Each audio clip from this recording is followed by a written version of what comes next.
నోటి మిక్చర్ ప్యాకెటేనా? మిక్చరా 40 రూపాయలు. అయ్యో అన్నా చిల్లర లేదు, 10 రూపాయలు చిల్లర లేదు. ఏమన్నా ఫేర్ అండ్ లవ్లీ తీసుకున్నా 10 రూపాయలకి. సరే ఇచ్చేసాను. 2 చికెన్ మసాలా అయినా. అయ్యో అన్నా చేంజ్ లేదన్నా, చేంజ్ కి బట్టల సోప్ తీసుకున్నా. ఏనా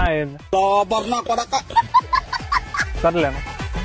రంగిడోడు పోయినప్పుడల్లా వాడు డబ్బులు అన్ని పట్టుకుంటున్నారు. వాడు దాని బదులు అది ఇచ్చేది ఇది ఇచ్చేది ఏందో ఒకటి ఇచ్చి పంపిస్తున్నాడు. గానీ ప్రతిసారి పోయి వాళ్ళతో చిల్లర పీక్కొని చిల్లర ఇలా నింబి చిల్లర ఇప్పించుకొని వస్తాడు. మీకు ఇలా కదా 2 సబ్బులు 20 రూపాయలు కొబ్బరి నూనె డబ్బా. సరే తమ్ముడు. చిల్లర 10 రూపాయలు. చిల్లర లేదు బ్రో, ఏమనుకోవద్దు. ఏమన్నా తీసుకుంటావా 10 రూపాయలకి? ఎంత? 10 రూపాయలే కదా తెచ్చేది. 10 రూపాయలు చిల్లరే కావాలా, ఏమొద్దు నాకు. ఇది వ్యాపారం.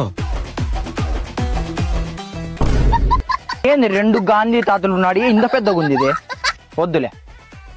మళ్ళీ చెప్తే కదా బ్రో ఈ నోటే నాతో ఉండేది, అందుకే చిల్లర లేదు. ఏమన్నా తీసుకోవాల్సింది 10కి. అరే నా కొడక, ఓసరి వెళ్ళి నా కొడక.